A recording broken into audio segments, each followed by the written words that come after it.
Hello and welcome to Satv's International Affairs Special Edition. My name is Rashid Kanchan as your host, and we have a very distinguished panelist today. We have Dr. Muhammad Imadur Rahman. He is the Managing Director and Chief Executive Officer of Ministry of Post and Telecommunications and Information Technologies Company, Bangladesh Satellite Company Limited. He will be speaking international affairs, international headlines and analysis will be doing by him from his very knowledgeable informations. We have former Minister for Education, Dr. Anomo Ehsanul Haq Milan, very outspoken personality on particular issues, especially on education reforms. We have our international affairs commentator Shamsul Alam Pantho. First of all, I would like to read out two breaking news right this moment is going to be trending in the international medias. Number one is Israeli Defense Minister, his name is Israel Katz, has warned of potential renewed military operations against Iran. This will give a new dimension in the international geopolitical situation, especially US position in Middle East. And we have other breaking news that in America, 2 people were killed in a Kentucky church shooting, and other high profile cases are unfolding, including investigations into a Breonna Taylor death and a major trooper shooting. Sir, there are so many things happening.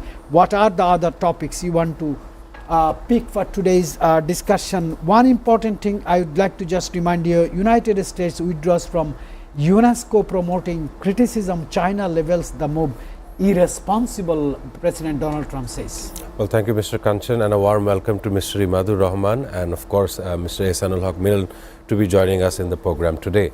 Let me begin with my top 3 news. Today we have Russia and Ukraine agreeing on a new prisoner swap at the Istanbul talks. Alongside, we see that at least 53 Palestinians, including children and pregnant women, were killed in the Israeli airstrike and shelling across the Gaza Strip in the last 24 hours. Aside from this, a new military escalation is taking place as of 23rd July, and as of today, 24th July, we see that the Thailand officially recalled its ambassador and plans to expel Cambodia's ambassador back to Cambodia. We understand that there are now a military escalation between these 2 countries, and most definitely we shall be bringing you the update regarding this story. So here are many topics to discuss, and we have got very knowledgeable panelists today. I just want to come to the Managing Director of Bangladesh Satellite Company Limited, Dr. Muhammad Imadur Rahman. First question would be, what messages does the United States withdrawal from UNESCO send about its current approach to multilateral diplomacy and current cultural engagement? Do you find the United States is gradually withdrawing itself from all kind of influential cultural organizations like UNESCO? Yeah, thank you for inviting me here. So first of all, it has become a kind of flip-flop from the American administration. 2017 Trump administration, they withdrew from it, and then 2023, then again Biden administration went back in. Yes. And just yesterday a new announcement came that they are withdrawing back again. I think it's a sad thing for the world. I would say it's not good for the world, because UNESCO is an agency that really works in culture, education, in heritage, and a lot of these kind of issues that UNESCO works on. And it's a very good example of multilateralism, very good example that nations come together and do things that actually improves the conditions globally actually. So I see that there is a tendency now from the US administrations to deprioritizing the cultural diplomacy that I see this, and then I also see that there is a tendency now that everything has to have a very tangible and immediate return, and I think this is not good, because we really need to see the world for 10, 15, 20 years down there. The West and United States, one of the things that made them very powerful was the soft power. And these were the platforms where they could actually exercise those soft power. So I see that US is gradually, Sir, can I do a retreating from that. supplementary question Yes. on this? UNESCO was never been a controversial organization. It is its contribution is recognized. Do you think this is a kind of Donald Trump's 2.0 budget cut policy? I don't think so. I really don't think so. I think it's a really it doesn't go with their values. I think so their values is that. So one of the complaints that have been made from US is that there are many countries in this UNESCO who are not pro-Israel, so to say. Mm-hmm. And from that point of view, they actually came to this decision. So I don't think it's a really a budget cut issue. You very smartly you Yes. have actually mentioned Yeah. the main reason. I want to come to my favorite, very favorite, Dr. Anome Ehsanullah Milan. If you have any take on this UNESCO withdrawal, well- and at the same time I have another question: how will the new US-Japan trade deal with its 15% tariff ceiling reshape America's trade strategy in Asia Pacific? Well, thank you very much having me on board and the distinguished guest. As I can say about UNESCO, you see in the year 1945, they built this UNESCO under the umbrella of United Nations. And then they're working to promote the peace after the Second World War all over the world. So they want to build a relation through education, science and technology. This kind of program the United States has taken. And they're the largest donor of the United Nations, like 22%. And above of that, UNESCO, they contribute every year $150 million plus $150 million extra to this UNESCO Commission. In the year of 1984 to 2003, they lifted their contribution from that part during Reagan time, and the latest 2017 and 2023, they did the same. So right now, the Trump administration is saying that the UNESCO Commission is talking in favor of Palestine because there is a genocide going on in Palestine. That is the reason United States is now taking off, lifting their donation from that part, which one is the contrary to the aim, the way they build this UNESCO Commission. I believe that is the way US are right now seeing. Well, let's come to the second commission, the trade about Japan and United States. You see, this government Trump, they are having in their mind, they want to fill up the trade gap between the countries they import and they export. Japan usually export more than $45 billion per year car to United States, the direct export from Japan. United States has a nearly $700 billion car market. In the car market in United States and domestically, nearly 55% car imported from the other countries as well as Japan. Previously, Japan made some plant in United States. They import the parts and spares and all those things. They assemble the car in different states of United States.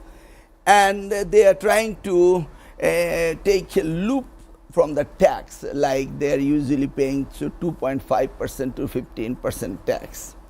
The imported SUV was 25%. Now Trump is thinking that we should not allow Japan to export such a big number of cars in United States. As we understand, in the 80s, United States was driving fuel consumption car, 8-cylinder car, big, huge car we had seen in the United States. They are not efficient to make a fuel efficiency car. And during 1982's Reagan time, they are thinking to build the fuel efficiency car. And that point, Japan and United States built a joint collaboration, the car company, the name Nova, Toyota, and General Motors in South American country, Colombia. And that plan didn't work because Nova naming was wrong, because Nova is the moon, and in different language, Nova not to go. So that conflict came, and that project was completely failure. United States always tried to keep this $700 billion domestic market car in their hand. Now they are trying to do this balance with Japan. So now they decided to have a 15% across the board to import the car. This is a ceiling right now. Which one United States will be very much beneficiary, as I see right now in the Trump's policy? Japan is going to lose its market. I have a supplementary question and complementary also. General Motors Sport company like this, they are losing market with Toyota, Mitsubishi, Nissan. But the President Donald Trump has imposed 15% tariff, and as per Dr. Ehsanul Milan, it is almost going to the car business. What do you think about this policy will hamper and disrupt the Japanese export to United States? And other question I have, with political polarization depending in Washington, how might US foreign policy shift after the upcoming elections? Well, thank you, Mr. Kanchal. Let me add on to the Japanese reciprocal tariff as well. They negotiated down from 25% down to 15%, and because of that, Donald Trump also mentioned on Truth Social that Japan would be investing $550 billion in the US, which will definitely promote the US government. Not only so, Japan does have a major export deal in the markets of automobiles. So not just that, Japan is also now going through an election period, and the Prime Minister does seem to be in a shaky mood right now. So it's still too early to say how much Japan and United States will pull through. But the US will maintain 50% tariffs on Japanese steel and aluminium as for now. So that is still a major place where Japan can choose to renegotiate with the US. Apart from this, it is a point to be noted that the US did not completely let the allies go from their tariff war, or this trade war that US has conducted. It is set to take place from August 1st. So that date is approaching us in a matter of a week. And aside from this, the allies, Japan, Taiwan, South Korea, they were all put on a tariff schedule of 25%. Their negotiating skills brought it down with 15, and I'm sure by the time it gets implemented, they might want to negotiate it down to the 10% as well. I just need a small answer on this. United States is imposing tariffs on its allies countries like Japan, Filipino, Yes. South Korea. Do you think he's actually threatening the whole world to make America great again? He has a plan and ambition to make a reflection of China inside America. And once you try to get such a goal completed, you must understand that if you don't have economic barriers given, or economic walls that are being held, if those are not in place, America will not succeed with such a mission they have landed themselves on. Of course, turning America into a manufacturing hub will have an effect on the existing manufacturing countries, namely that would be the Asian giant China. Now, right. I was pointing out at a story from Southeast Asia about Thailand and Cambodia's military escalation. It would be very appalling and very sad to see major powers like the US and the China, if they were to have any kind of what do you call it? Military action or any kind of escalation. Whether they will be joining in this escalation is still a matter to see, as we don't see so much of a war happening in Southeast Asian nations. As you have raised the military actions on escalation, I want to come to Dr. Muhammad Imadur Rahman. I personally have gone through his biography, wonderful, incredible academic background. He used to work for Ericsson in United States. Now we are very lucky we have got him in Bangladesh Satellite Company to serve the nation. My question is about the Middle East. My question is about the Israeli actions.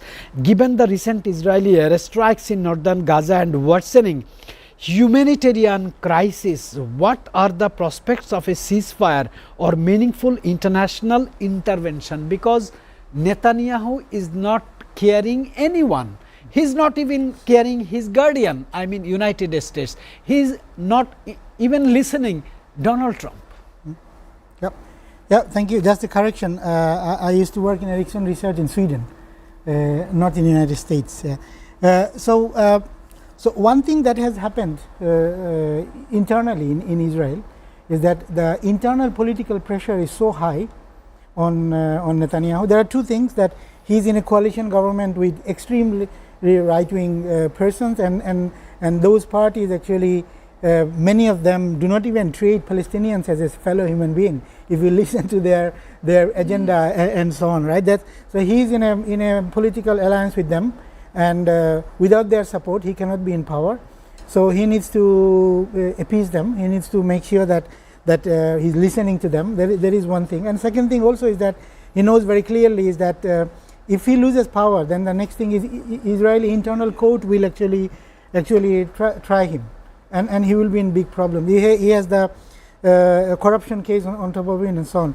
So due to these things, these issues, he has gone to this war. To this war, and he really pushed it to that level. So currently, all over the world, there is two things that I see happening, very significant. I see, even in the U.S., the appetite for providing military and other kinds of aid to Israel has been going off. So many people, even a lot of right-wing congressmen, this Marjorie Taylor, she had a very strong, and also in the Fox News, there are some commentators and so on. So this is happening in U.S. And I think currently the unconditional support that U.S. is giving to Israel, I think we are seeing that it has to go down. That is the public opinion. And second thing that is happening, that a number of European states have taken very clear positions that they would like to have arms embargo on Israel, and they would not like to be part of this genocide anymore. So having said so, these changes has happened, but I still don't see any very good hope in the end of the tunnel for any immediate ceasefire or any immediate intervention from anyone. Sir, I want to do one very direct question to you. Yeah. Do you think United States will continue its support, illegal, shameless and useless support to Israel to kill the civilian people, innocent civilian women and children in Palestine, because they have a big plan to occupy the entire Middle East, because they have fired on Iran, Syria, Iraq, and they are destroying country one by one? In the short term, unfortunately, yes. In the short term, I don't see that it will change.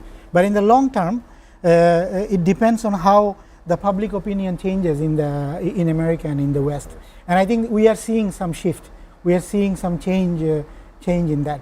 I think one message that has been resonating very strongly is that when you see that thousands of children are being murdered, and if it doesn't move you to say anything or do anything, then you must question your humanity. I think that message has gone through to the Western public quite a lot. But you believe one day humanity will win? Definitely. I want to come to other thing I also want to add here is that the very philosophy that Trump's administration propagates, that everything is monetary, make America great again on the books, right? Financially, it doesn't make sense. It doesn't make sense that you are spending money for supporting somebody else's war. Financially, it doesn't make sense. So I think very articulated response from Dr. Muhammad Imadur Rahman. I really appreciate. I want to come to the Dr. Ehsanul Haq Milan. You are a politician. You served as a minister, and you are an academics as well. My question would be similar to Dr. Muhammad Imadur Rahman. How credible is Israel's warning of a renewed military campaign against Iran? Could this escalate into a wider regional conflict? Let me give you one line. Israel started attacking Iran. America has come for giving the finishing, attacking in the nuclear sites. Then war is over, both the party has come into a ceasefire agreement or ceasefire commitment. Now again Israel is warning Iran to attack again.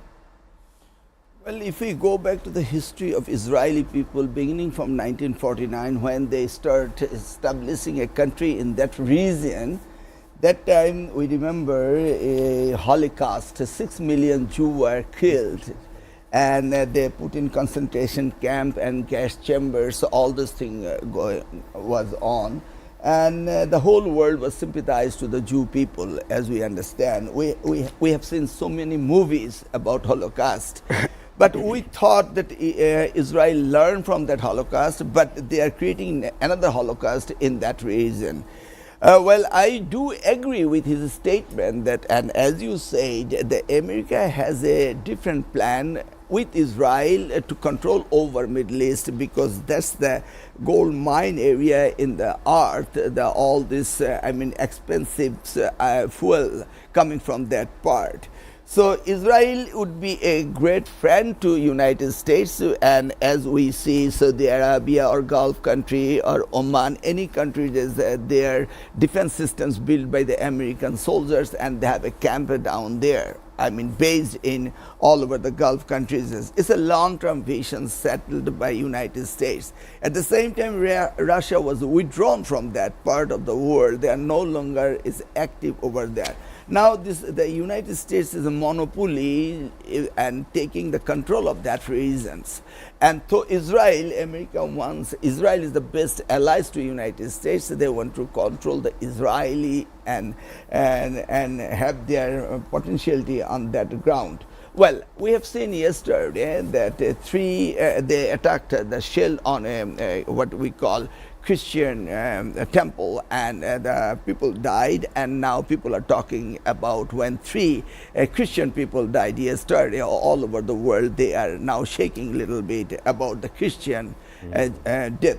But 65,000 women and children are already over their cleansing operation. They are already finished. Well, only 1/5 of the strip of the whole Gaza, 1/5 is still alive. Not more than 1 million people are there in the shelter. Still there in the name of giving them relief, they're killing them, is continuing going on. The good news is that the American young people and European young people, mostly the students, they are alert on this, and they don't want no more genocide. And their consensus is coming in favor of Palestine, in favor of humanitarian ground, and this is a good thing all over the world. If the young people raise their voices, and Trump has to stop it. And I go with him, and with him also, yes, the days are coming ahead, they have to stop it, otherwise the world cannot run anymore. Excellent. As we have talked about the problems, ceasefire, everything, I want to talk about the mediation. What role can regional actors like Qatar, Turkey, Egypt or Saudi Arabia play in mediating between Israel and Hamas, or Israel with Iran? Do you find potential? Well, thank you, Mr. Kanchan. Let me add on to your question. We've seen the silence of the Middle Eastern nations, Bahrain, Kuwait, Saudi Arabia. I wouldn't mention Qatar. I say this why? In the 12-day war between Israel and Iran, we've seen at the end that the Qatar Al-Udeid airbase was attacked by Iran, in which Qatar understood its position and its proximity to Iran. They share a very close proximity over the Strait of Hormuz, which handles almost 20% of the world's crude oil exports as well from these countries. But their silence on this matter of innocents being wiped off in Gaza says a broad volume, and how they are dependent militarily, if not in a strategic alliance with the US. Of course, America does have over 20 bases in that region, and from time to time they may want to wish in a future escalation. As we know, Iran is now head over toes to attain a nuclear weapon. So the escalation may continue in the coming months, as it still remains very unresolved. The Islamic Revolution government in Iran is quite so strong, and they understand that the casualties in the 12-day war were more on the Iranian side than the Israeli side. However, in modern times, we have seen no country of this nation being able to drop a missile on Tel Aviv, if not Haifa port as well, as they have done.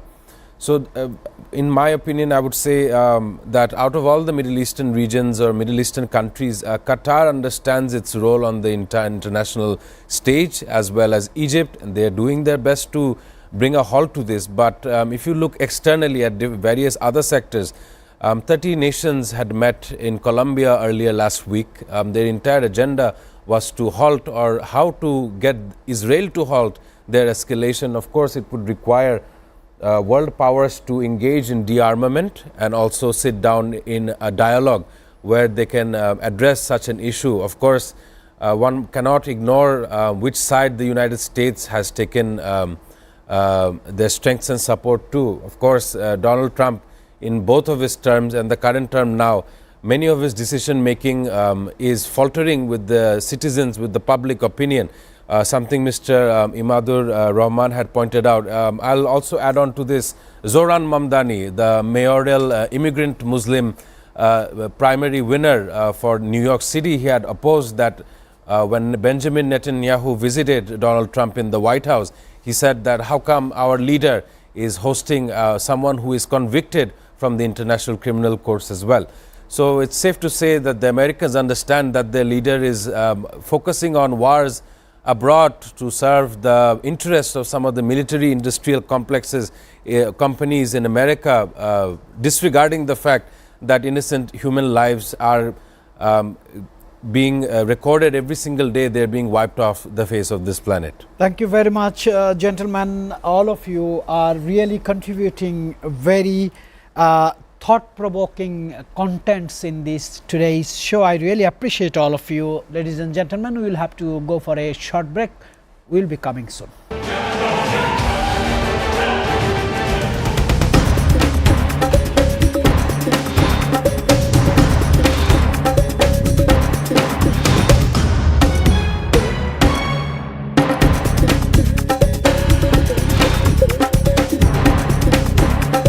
SATV round table উপস্থাপনায় অধ্যাপক রুবায়েত ফেরদৌস। এবারে এই বিষয় বিপন্ন মানবাধিকার উত্তরণে করণীয়। দেখবেন 26 জুলাই শনিবার সকাল 11টায়।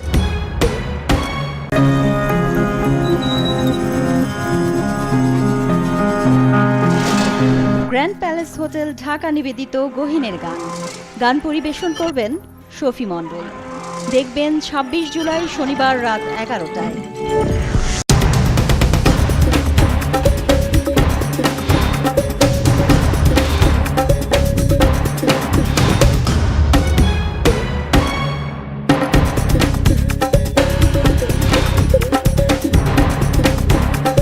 SATV রাউন্ড টেবল উপস্থাপনায় অধ্যাপক রুবায়েত ফেরদৌস। এবারে এই বিষয় বিপন্ন মানবাধিকার উত্তরণে করণীয়। দেখবেন 26 জুলাই শনিবার সকাল 11টায়।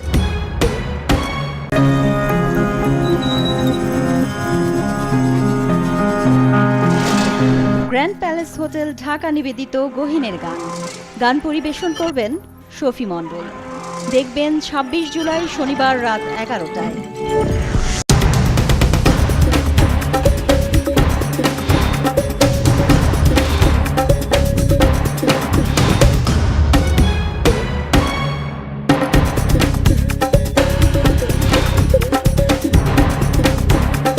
SATV রাউন্ড টেবল উপস্থাপনায় অধ্যাপক Rubayet Ferdous.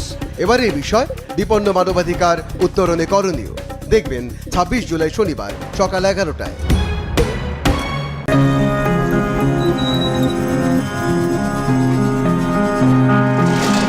Grand palace hotel Dhaka নিবেদিত গহিনের গান।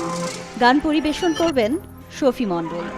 দেখবেন 26 জুলাই শনিবার রাত 11টায়।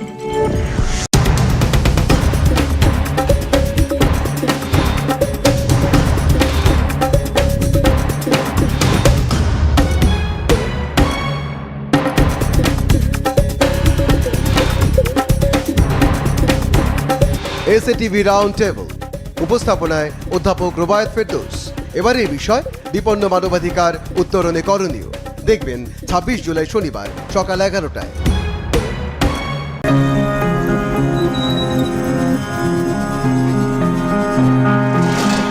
গ্র্যান্ড প্যালেস হোটেল ঢাকা নিবেদিত গহিনের গান। গান পরিবেশন করবেন শফি মণ্ডল। দেখবেন 26 জুলাই শনিবার রাত 11টায়।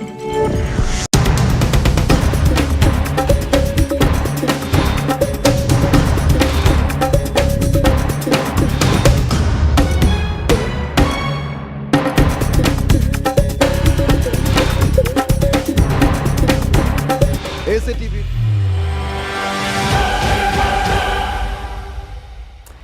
Welcome back, ladies and gentlemen, to the International Affairs Show special edition at SATV, live broadcasting from our studio, and we have a very respectable, distinguished panelist, Dr. Imadur Rahman, Managing Director and CEO of Bangladesh Satellite Company Limited, former State Minister for Education Dr. Anom Ehsanul Haq Milan, and International Affairs commentator Shamsul Alam Pantho. We want to talk about Russia-Ukraine because this prolonged war is destroying the entire supply chain of the globe and people are suffering. United States is trying to end this war and President says he is very frustrated, he is very upset, he is very demoralized and he is very disappointed on Vladimir Putin because Vladimir Putin does not want to end this combat war. First question for Dr. Muhammad Imadur Rahman: what are the chances of restating peace negotiations given both sides hardened stances and the failure of recent diplomacy? Because we have seen NATO also trying, but Putin is not listening anyone. So Vladimir Putin has some ideas that it's not only Ukraine, it's actually regions like Crimea, then Donetsk, then Luhansk. All those regions belong to Russia, to the Russian presidency. And I think this is something that does not go along with what Georgia or Ukraine thinks. And then of course Ukraine thinks that they should have their territorial sovereignty. So we see there are some points where there is a clear deadlock. It's not so easy to reconcile on those points. I see that only option is if there is very strong Western and global pressure on both the countries here. Actually, I think maybe my personal opinion, Vladimir Putin is simply just waiting that Western countries become tired of supporting Ukraine, and then a solution will come. And at the same time, I think Ukraine is hoping on Western countries will continue to support them. So it's in one place. I see that very clearly. So I clearly see that China has a big role to play here, to bring the balance in, to bring some actions in. There are some ceasefire plans from different countries, like even from Vatican. There was a plan also, but these were only on paper. There was no push behind it. So a global push is needed. It needs to be done very soon. And I think all the political or the public press gimmick that the United States administration is showing, I think I don't see anything serious from them.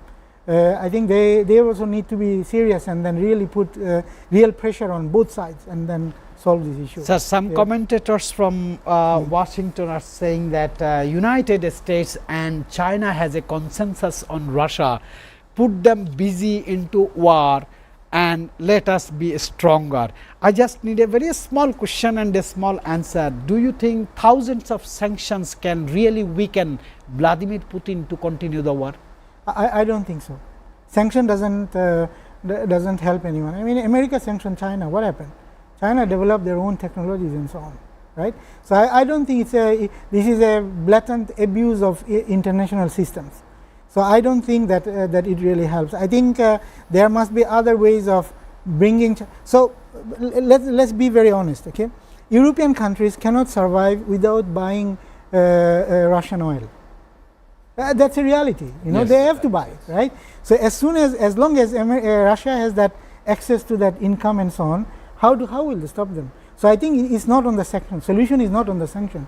Solution is on the table. Actually, they need to come sit together and listen to what Russia wants, and then also listen to what Ukraine wants, and then have a solution.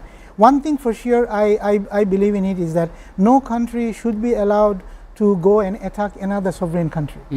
That basis has to be that maintained. UN Charter must be maintained. Must be maintained. I want to come to Dr. Ehsanul Haq Milan. Before I come to you, I want to give you a short background. People says that, why do you write Russia-Ukraine war? Why don't you talk about Russia-Ukraine war? It is a Russia and America war. My question would be to you, with Russian troops reportedly entering into the different parts of Ukraine is still going on, and search and destroy ops is the war entering a new and more dangerous phase. Do you think the things are going into a dangerous phase, more hurdle, or it is going to be weakened because NATO one day will respond, or Russia one day will be weakened to continue this war? No, I'll choose the first one. It will be more harder and the diplomacy won't work there. You see, if we go the background of this Russian politics, while Mikhail Gorbachev was the last leader of Russia, in the year 1991, they fallen apart. The 15th Republic was independent country from Russian regime. USSR was a part of 15 republic nations. Well, in the year that was done in Mikhail Gorbachev time. In the year of 1993, European Union was constructed. You see now, the world was dipolar. And then when Mikhail Gorbachev took this initiative to bring ended of the Cold War world, he was the pioneer to do that there will be no more Cold War. So after that, European Union arrived. Okay. Now, and under the leadership of Helmut Kohl. And the first president was Boris Borisson of the Russia president. Okay, let's not go there. Now what happened? NATO has now 32 member states. Over there Canada and United States, and over here 30 states and European Union. So 30 plus 2, the big power. So these 32 states are together forming a NATO that is another regional powerhouse. They have everything. If we go to the Middle East, we don't have that. We have a OIC, Organization of Islamic Republic, but they are not working. They have an internal conflict. Shia, Sunni, all those things, and the Western countries are taking advantage of that. If we would have been united in the Gulf region, there won't be that kind of genocide in Palestine. Now, NATO is the 32 states and big powerful states, UK, USA, and Canada. So now NATO is ready to take over Ukraine. So now you see the border of Russia is Ukraine. So Ukraine is ready to join in NATO. So who is losing? Russia is losing because he is under threat. His neighbor is a NATO. So in this case, Russia will be retaliate. It's a very obvious. They don't want to leave this neighbor country, go to NATO and become more powerful, and that will penetrate to Russia. So that was the main causes. Now, let's say NATO wants to rescue Ukraine. So why not NATO give all the power, equipments and army and all those things, they can recover Ukraine from this war. But they won't do it because that will lead to us a third world. So they won't do it. And Russia understood that NATO is not going to do this. They will help under the table, in different way, not directly. So Russia is going to take their stand to step in and take their regional power. They will develop that. Sir, anyway. Russia is basically fighting with NATO. Do you agree on that? Obviously. And Okay. do you agree on that without the help of NATO and the United States directly, Ukraine would not sustain more than 5 days with Russia? Because President Putin has the history to invade Crimea in 3 days, Georgia in 6 days. Why Russia is taking so much time to fight with Ukraine? Yeah, Russia doesn't, if NATO is not working down there, so Russia could invade Georgia, Moldova, Ukraine is a peanuts to them. But NATO is resisting that. So my comment is that though Ukraine is an independent republic and it is planned to join with the NATO, so let NATO help Ukraine and to dismantle this war. That has to be done. Otherwise, this war will continue. Yeah. And as you remember, in 2022, February, the war begins in Ukraine and Russia. All over the world was in crisis, fuel crisis, food crisis, grain crisis. So why would we fall in this trap then, and the whole world will be, punished? All right, I totally agree with you. I want to, yes, sir. One small thing. Yes, sir. I think NATO is stuck here between a rock and a hard place. I agree with him, with Milan Bhai completely. So I think that you see the Leningrad, where Russia has all the missiles and the warheads placed. It's just 400 nautical miles from Stockholm. Stockholm being one of the most important Western Europe's capital. So it's actually very complex for NATO.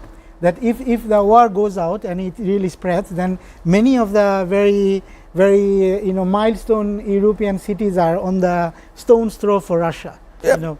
After a huge and very valuable discussions from both of you, I want to ask a very funny questions to our international affairs commentator, because I know he has a good study on Vladimir Putin. Sir, I know this gentleman doesn't use a smartphone. This gentleman doesn't, I mean Vladimir Putin doesn't have any social media account. He doesn't watch television. He doesn't listen radios. He only signs and reads the paper his designated officers brings to him. What kind of person he is, but he is a threat for the whole world. Well, thank you, Mr. Kanchan. I was listening to our distinguished guests upon this matter. One thing I also picked out was that the US had approved 322 million arms sale, of which 172 million is surface-to-air missiles and 150 million is for armored vehicle systems. It is now, as Rashad Bhai, you also said, it's a war between US and Russia, and Ukraine is the one, we call it the Lamb of God, the one that is being sacrificed in the face of the whole world. However, let's look at how this devastation can end up in. We've seen US and Japan, historically they have ended the World War II with each other bombing Pearl Harbor as well as Hiroshima and Nagasaki, and that is the cessation of the war that happened. It would be devastating in modern times in the 21st century to see such an event taking place between NATO and in terms Ukraine and Russia. Russia does have a very dangerous system called the dead hand system, which is if in the face of a nuclear strike on Russia, no person would need to press any trigger before a nuclear strike from Russia would commence. So that is just shows us how dangerous Russia can be. And of course, you talked about the leadership of Russia, Vladimir Putin, his background, if you look at it, he went through the scales, went through the positions, varied positions in the Russian government before assuming his role from Boris Yeltsin into the president of Russia. Of course, whenever he needs to talk to the entire global stage, he will only trust the Russian state media to carry forward his message. Of course, much of the Western media does take his message and does brandish him like a dictator, like a terrorist, such and so forth. However, who are the friends of Russia? If you look at me, I can tell you Iran is a good friend of Russia. There's oil and trade between the both. North Korea, Kim Jong-un, he is actually one of the younger leaders in the global stage, who was mourning his loss of the North Korean soldiers who were lost during this war as well. And of course, China as well is there as an immediate neighbor to Russia, both who are enemies of the US indirectly. So once again, right now the war remains continuous. Civilian lives are still being lost every day, and this is the only war front that the US is incapable of stopping by the means of trade, right, as they tried in the India-Pakistan issue. But much of it, US is gaining in one stances where they're testing their weapons for the major companies. We have Northrop Grumman, we have Boeing, we have a lot of other countries who benefit from a war front actively elsewhere other than America. But it is still it's been a long fight. It's been 3.5 years, and it only comes to show that people will go to any means to test military infrastructure before understanding the human aspect of losing life. And of course, Ukraine has lost almost 35% of their land to those who are loyalists to Russian regime. Of course, right now the war is still continuing, and much of the lives are being lost. Very well described about the issues. We want to talk something about the South Asian region. India is a big country, but Indian foreign policy has lost its all neighboring friends, including China, Afghanistan, Pakistan, Nepal, Bhutan, Sri Lanka, Maldives, and in recent times Bangladesh also. We don't see any hope about the SAARC. My question would be Dr. Muhammad Imadur Rahman. He's a very versatile gentleman. How should regional cooperation be strengthened, especially the areas of trade, climate, resilience and public health in South Asia, where India does not have any interest about even SAARC? Yeah, I wanted to start with this, that we either need to revive or reform SAARC. but I think that is a little bit dead end, at least for now and for some time in future. What is needed, a way around could be to have issue-based sub-regional forums or FTAs, these free trade agreements and so on. So between countries on items or issues which matters between, let's say, just as an example, between Bangladesh and Nepal and so on. So I think this is one way that we really need to explore more. When I look at it from the Bangladeshi interest point of view, yeah. And then one very important thing is that we really need to look into the cross-border logistics. In this region, we still doubt each other. We still don't take each other as, in a friendly manner. So what happens is that I just saw these statistics and I was really surprised. In ASEAN region, Southeast Asia region, their total trade volume, 25% of this intra-regional. And in this region, it's only 5%. For us, in the South Asian region, it's only 5% is intra-region. The rest is we are doing outside. And this is I think it's a pity, because once you do intra-regional, your logistics costs, a lot of the you cost, can do better margin. Your overhead goes down in many different ways. So I see that these two things, this issue-based sub-regional platforms, FTAs between the countries on specific issues, and then to actually ease the cross-border logistics, customs and tariffs and many other things that I clearly see from business point of view. And from climate point of view, I think, for example, we have a very, very endangered the area, these Sundarbans, right, between India and Bangladesh. And I think this is a joint responsibility where countries should come together and try to solve issues which actually matters to both of us. So these kind of collaborations are really needed. I mean, you look at the Bay of Bengal or you look at the Arab Sea. If there is a weather warning or a disaster warning, it impacts everyone. It impacts Myanmar, it impacts us, it impacts India. So we need to have joint collaborations and work together. It doesn't make sense that everyone is spending separately and then no one system is actually good enough, right? Very good proposal. I think free trade agreement should be subject to subject and country to country, and inter areas business should be increased. That will help to create better margin. Very good proposal, I would love to say. And I want to come to Dr. Milan. I think you have something to say about these things with Dr. Muhammad Imadur Rahman. Yeah, whatever he said is correctly. I spell out all those things. You see, the union, let's say in the Western European country, custom union, trade union, in the South America, LAFTA, SAFTA, this kind of organization basically grow up to have the cohesiveness and regional cooperation between the countries. Let's say NATO, they have an aim that if someone attacks one country, means they attack all the country. So if you attack, let's say, any small country, German, United States will think they attacked on me. This is the uniformity they build together to resist themselves with the others. The late President Shahid Ziaur Rahman, he was thinking about the shark. The regional cooperation should be among us to develop our region. Through the cooperation, we can build our countries, the neighbor countries.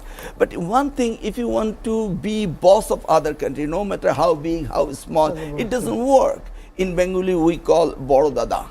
So we cannot be a big brother. We cannot be a boss. So India is looking their interest. They want to domain the neighbor countries. They don't want to cooperate the countries. As we say, disaster management.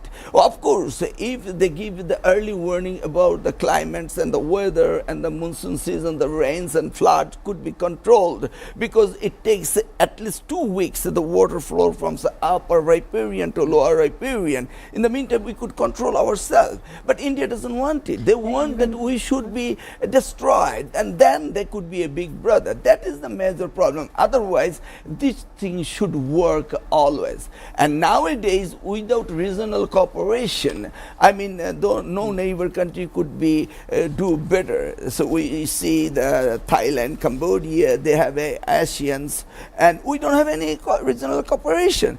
That's the reason few days ago people are talking about China, Bangladesh and Pakistan, one kind of regional cooperation.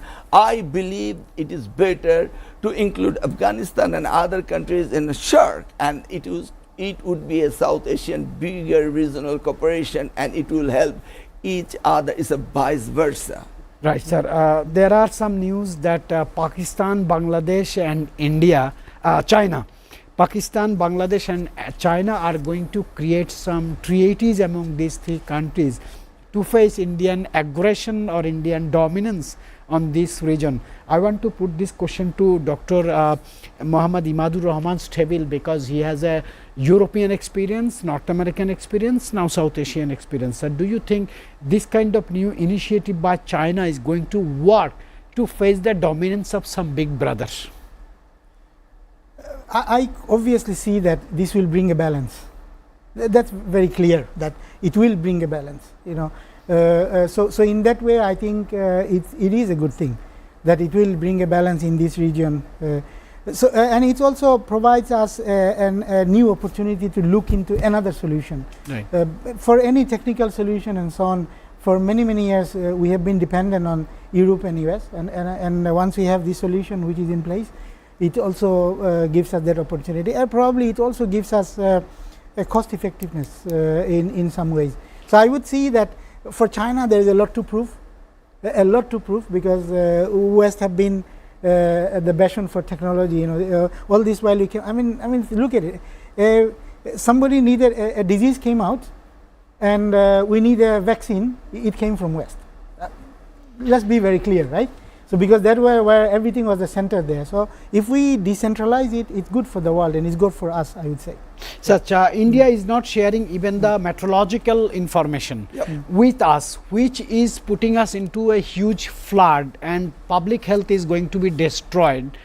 India is killing the people. Will they take the responsibility not sharing the meteorological reports, because it is a UN Charter and Geneva Convention to share if there is any meteorological reports or forecast? I want to put this question to you because you are a very technical person. According to the UN Charter, it is, I don't know the legal term, you may know it better. I don't think it's illegal, but it's not a friendly gesture, At least that I can clearly say. Look at our water resources. I mean, the way our neighboring country is actually withholding them with us. It's also illegal. It's not legal according to the UN Charter. So these kind of things, I think we have a responsibility from Bangladeshi side to make sure that in the world stage we need to really raise these issues again and again. And for our survival, we need to find a solution to solve those. And in those cases, collaboration with China and other countries may really help us.